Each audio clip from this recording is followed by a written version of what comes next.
Ouais,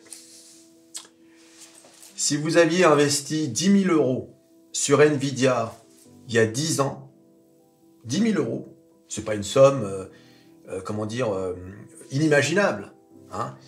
Il y a 10 ans, hein. C'est pas, tu vois, il y a 10 ans, on était en 2014, c'est pas il y a une éternité, hein. C'est pas genre, disons, si j'avais investi sur Amazon, il y a en 1990 ou Apple.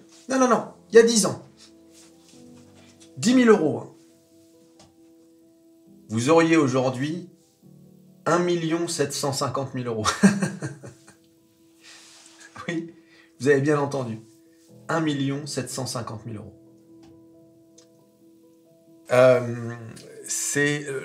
Nvidia, sa capitalisation boursière est en train de rattraper celle d'Amazon. C'est du délire. Et il suffit de voir, hein, il suffit de voir les graphiques. Oh, regardez! Regarde-moi ça. Il y a 10 ans, c'est là, hein. Tu vois, c'est ici, c'est cette ligne droite, là, t'as vu? Une ligne droite.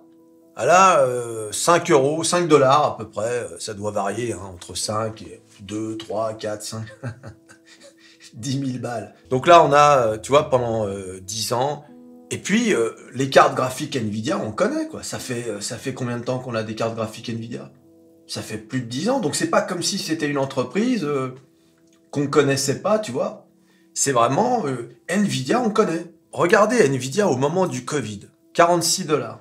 Au moment du Covid, Nvidia. Si t'avais mis donc 10 000 balles au moment du Covid, parce que c'est vrai, il y a 10 ans, t'y pensais pas nécessairement, mais il se trouve que au moment du crash du Covid, il y a, enfin en tout cas, à partir du moment où la Fed, les États-Unis ont injecté des trillions de dollars sur les marchés, beaucoup de gens se sont mis à la bourse après le Covid. C'est pour ça que il y a beaucoup davantage de petits porteurs sur les marchés financiers. Il y a beaucoup d'argent qui sont brassés, mais sur des petites sommes, quoi.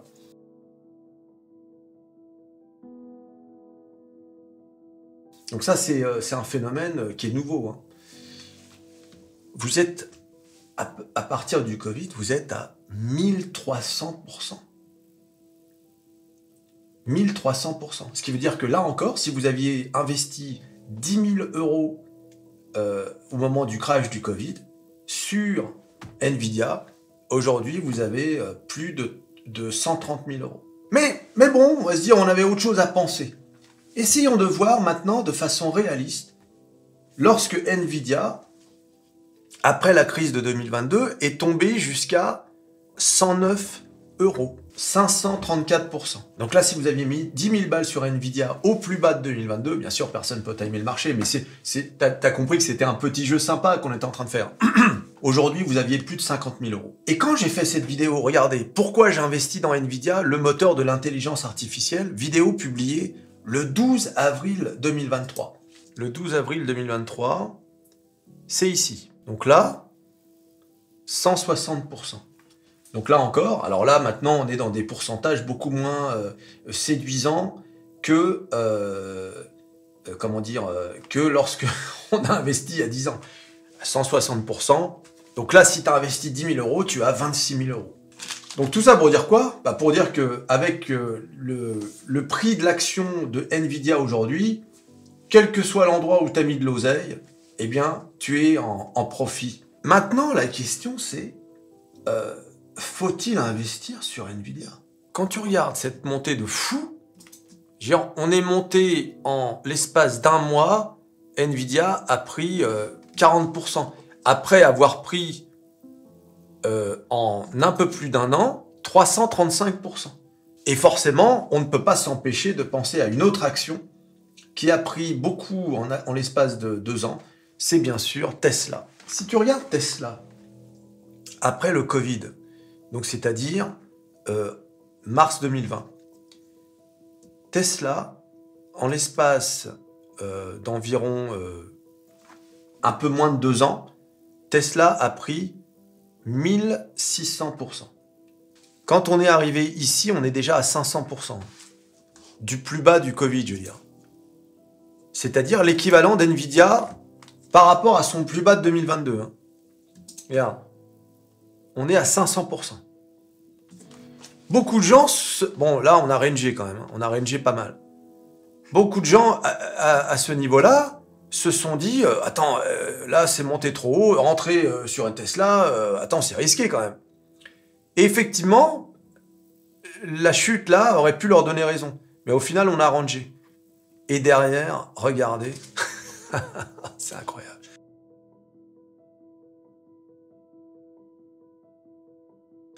Derrière, on va faire à nouveau 100%. C'est-à-dire que même le mec qui rentrait ici, donc l'équivalent de rentrer sur Nvidia aujourd'hui à 700, le mec il doublait son capital. C'est incroyable. Mais le mec qui rentre là, il se dit bing! Ah non! C'est pas vrai! Sûrement qu'il va sortir d'ailleurs, de peur de tout perdre. Et bing, ça remonte, ça range. Et puis là, regardez-moi ça. Qu'est-ce qui se passe?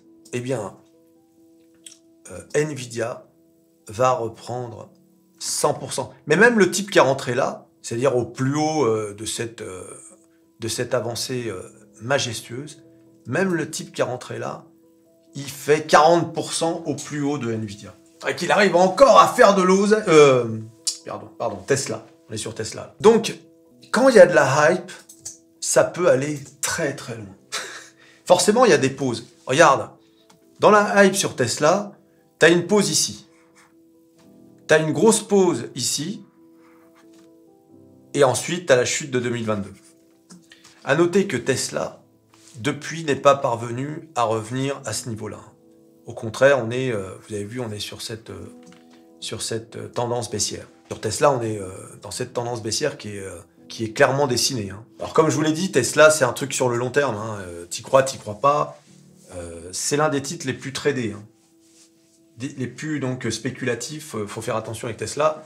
Mais si t'es comme moi et que tu crois que c'est qu'une question de temps, avant d'arriver au plus haut de Tesla, eh bien dans ce cas-là, t'en as rien à faire de cette tendance. À la limite, si t'as du cash, c'est bon pour renforcer. Mais c'est une action risquée. Hein.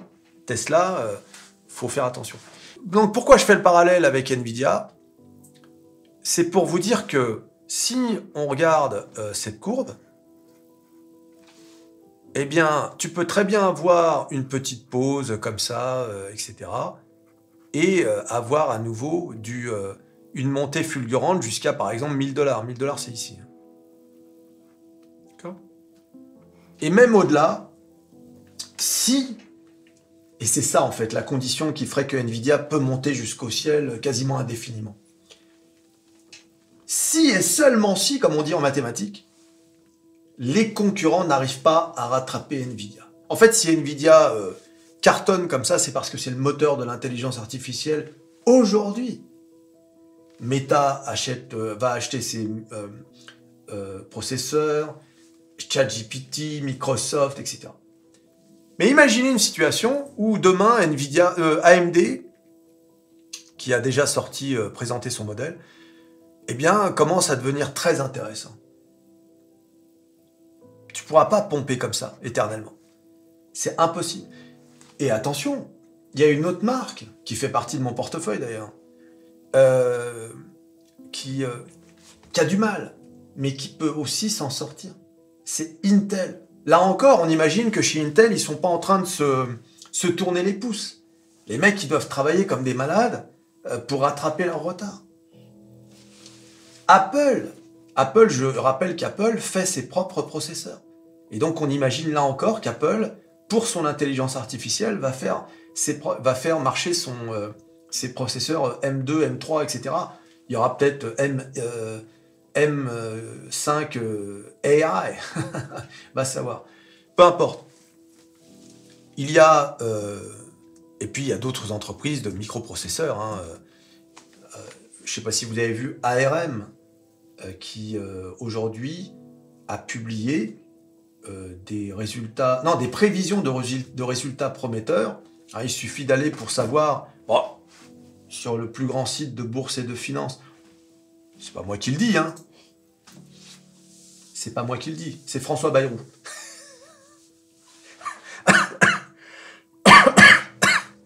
Vous avez vu François Bayrou? Vraiment. il voulait le ministère de l'Éducation, il l'a pas eu, alors du coup, il a senti une humiliation. Il est pas content. Hein? Entendons-nous bien, tout cela, c'est pour l'intérêt de la France. Oui, bien sûr, c'est pas pour... Non, non, pour l'intérêt de la France. Ils sont incroyables, ces gens-là. Hein. Ils sont incroyables. Jusqu'à la mort, jusqu'au dernier souffle. Incroyable. Aïe, aïe, aïe. J'ai nommé, bien sûr, Métamorphose 47 points. Métamorphose 47 points. Comme... Regardez. ARM explose à la bourse. Plus 55%. Voici pourquoi. Il faut cliquer sur l'article pour savoir. Vous vous rendez compte? Tiens, d'ailleurs, au passage, Disney annonce de solides bénéfices. Vous avez vu ça? Disney. C'est l'entreprise, là, super woke, là, maintenant, t'as vu? Disney.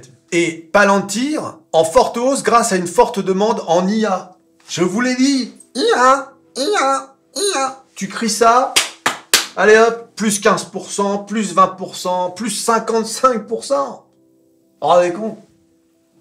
Non, mais ça, c'est de la folie, ça. Ça, c'est rarissime, du plus 55%. Non, tu peux avoir du moins 60%, par exemple, sur Worldline. ou moins 29% sur Atos. La saucisse. Je sais même plus pourquoi je dis ça, d'ailleurs. Pourquoi je dis ça? Ah oui, parce que je parlais des concurrents de Nvidia qui pourraient, effectivement, eh bien, mettre un terme à la fiesta. Voilà. Bon, moi, je suis investi sur Intel et Nvidia, ainsi que Qualcomm. Imaginons que je sois, on va dire, je sois investi nulle part sur les microprocesseurs. J'aurais envie de diviser mon capital et de mettre un peu chez tous les constructeurs, en fait. Dans un premier temps. Hein, parce qu'après, il faut quand même évaluer la situation, de savoir qui a les plus grandes chances de... Parce que là, effectivement, on a quand même du Nvidia très très haut. Mais encore une fois, si les entreprises concurrentes ne font pas le boulot, Nvidia est parti pour aller à $1000 et bien plus. Puisque l'IA s'installe absolument partout. S'il n'y a pas de concurrents, ils vont avoir le monopole. Et ça veut dire que tout le monde va faire appel à Nvidia pour avoir des processeurs pour calculer l'intelligence artificielle. Pourquoi t'irais acheter ailleurs quelque chose de moins bien? Comme d'ailleurs, pendant très longtemps, Intel était quasiment en situation de monopole sur les processeurs. Tu vois, souviens-toi, hein, AMD, c'était le processeur des pauvres. C'était pour ceux qui n'avaient pas d'oseille. Et AMD, à force de travailler, eh bien, ils ont réussi à rattraper Intel. Et aujourd'hui, tiens, moi, je suis en train de réfléchir à un nouveau ordinateur, et je suis en train de regarder AMD. Je suis en train de regarder quel processeur entre AMD et Intel. Et je remarque que les derniers processeurs Intel, bon, ben, apparemment, il y en a une nouvelle architecture qui va sortir cette année. Donc j'espère que ça va faire gonfler le titre. Mais, tu vois, donc tout peut arriver dans la tech. Hein, et puis ça va à une vitesse phénoménale. Bah regarde, si t'en es pas convaincu, il suffit de voir début 2023, donc c'est là, début 2023. Hein. Si t'en es pas convaincu, regarde, en l'espace d'une année, regarde, en l'espace d'une année, 260%. Et en l'espace d'à peine un mois, 45%. Donc ça va très très vite. Mais malheureusement, la chute peut aller aussi vite. Est-ce qu'il faut investir en Nvidia? Il faut savoir que avec des niveaux comme ça, ça peut être dangereux. Mais d'un autre côté, si les concurrents ne rattrapent pas, bah, le truc il peut monter jusqu'au ciel, quoi. Voilà. Je sais que moi, je mettrais des billes sur... Bah, c'est ce que j'ai fait d'ailleurs. Mais bon, mon histoire, elle est un peu différente, parce que Intel, c'est pour moi, c'est comme Microsoft, quoi. C'est une valeur historique. Mais si j'avais à démarrer de zéro, je mettrais quand même des billes sur Nvidia, sur AMD, sur Intel, sur Qualcomm, sur ARM. Voilà ce que je mettrais. Un peu de chaque, et puis advienne que pourra. Hein. De toute façon, à la bourse, en général, tu ne peux pas prévoir ce qui va se passer. Mais encore moins avec la tech. Avec la tech, tu ne peux pas savoir ce qui va se passer. Et bien malin celui qui pensait en 2022, qui se disait « Ah oui, Nvidia va tout exploser en 2023 au point d'arriver à 700 $ l'action, alors que l'action était au plus bas de 2022 à 110 $. Je veux dire, on en a entendu parler, on en a réentendu parler grâce au fait que c'était eux qui étaient le moteur de ChatGPT. Hein. Il faut être honnête, les gars. Hein. C'est la seule raison pour laquelle il y a eu cette hype avec Nvidia. Hein. Donc bravo à cette entreprise qui ne s'endort pas sur ses lauriers, comme je vous l'ai dit sur ma vidéo, dans ma vidéo sur Atos. Les mecs, tout le monde réagit au quart de tour dans cette histoire d'intelligence artificielle, sauf Atos, la saucisse. Aïe, aïe, aïe. Et alors, on en est où là avec ST Microelectronics là? C'est bon, on est dans la course? Ouais, on est. Non, ah, pas tout à fait, d'accord. Bon, c'est pas grave, c'est pas grave. Allez, quand tu penses qu'ARM, c'est une boîte britannique, ARM. Hein? Voilà. Qu'est-ce qu'ils font chez ST? Vous travaillez à fond sur l'IA? Comment ça? Il se passe des choses? Ouais, non, oui, non, oui, non, oui, non. Je vais étudier le dossier d'STM parce que ça m'intéresse quand même. Ça m'intéresse de savoir un peu ce qui se passe en France dans ce qui est microprocesseur, parce que ce serait quand même là encore dommage qu'on loupe le train de l'eau. Quelle tristesse quand même quand il pense. De voir que la plupart des entreprises sont américaines. Là, et voilà. Tu regardes les journaux, c'est Bayrou. C'est François Bayrou qui fait l'actualité. C'est François Bayrou. Voilà ce qui fait les journaux. Plutôt que ça, quoi. Tout ça qui définit l'avenir d'un pays. Vous savez que on est en train de vivre une révolution technologique. C'est ce que je me tue à vous dire depuis 1 an. Et les OMA, tu sais, on les entend plus. J'en parle plus, ils sont morts.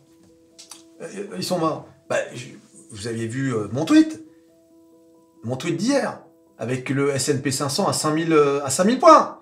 On est à quelques points de 5000 points. Ça y est. Hein? J'attends les 5000. On a dépassé les 5000 aujourd'hui pour faire une vidéo spéciale.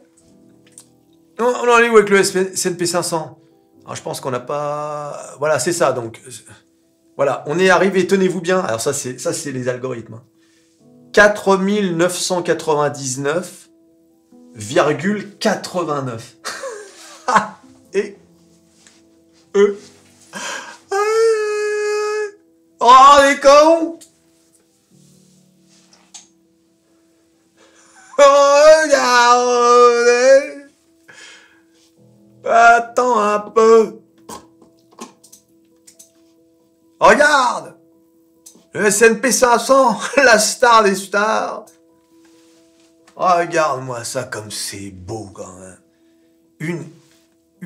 Regarde-moi ça, le S&P. Même dans sa chute, elle est belle. Regarde! Et là, regardez-moi ça. Enfin, c'est tellement beau cet indice. C'est vrai, hein, c'est pour ça que c'est l'indice de référence. Hein. Il est beau à regarder. Moi, j'aime. Regarde-moi ça. T'as vu là, il est même parti un peu en... Il a fait un peu comme le Nasdaq, tu sais. Toujours à faire les siennes. Regarde-moi ça. Regarde un peu. Voilà que le S&P 500 devient une drama queen. Peut-être. Voilà un peu comment ça marche, les gars. Regardez-moi ça. Tiens, par exemple, la drama queen. Toujours à faire les... Tu vois, regarde. Regarde la drama queen. T'as vu? Elle est encore... Je suis désolé, hein, les gars. Hein, mais elle est encore à 3% du all-time high.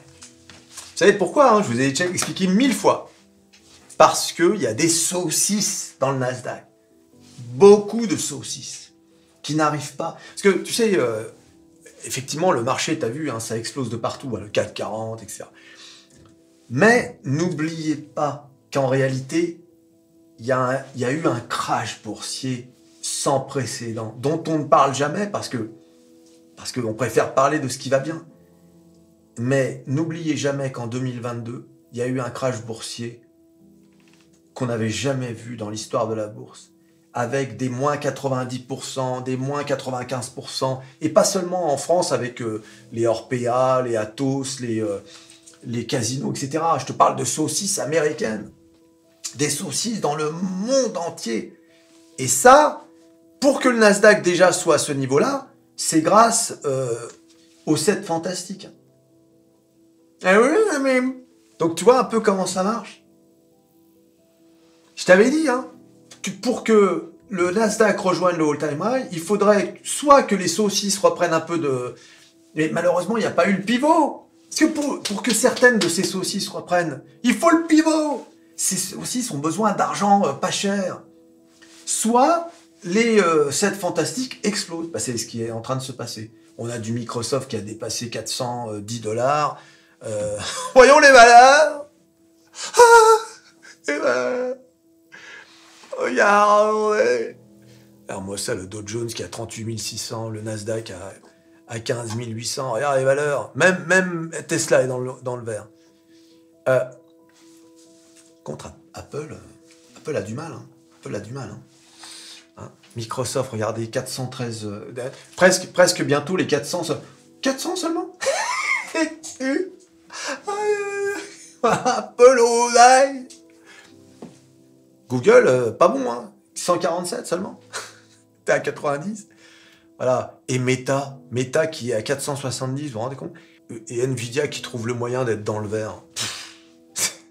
Et regarde-moi ça, Intel.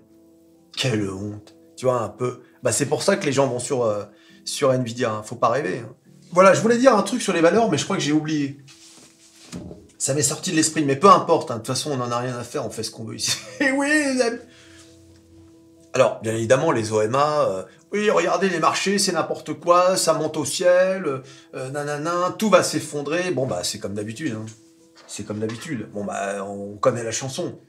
Tout va s'effondrer, ils nous disent ça tout le temps. Donc forcément, à un moment donné, oui, ça va corriger. Et là, ah, on vous l'avait bien dit.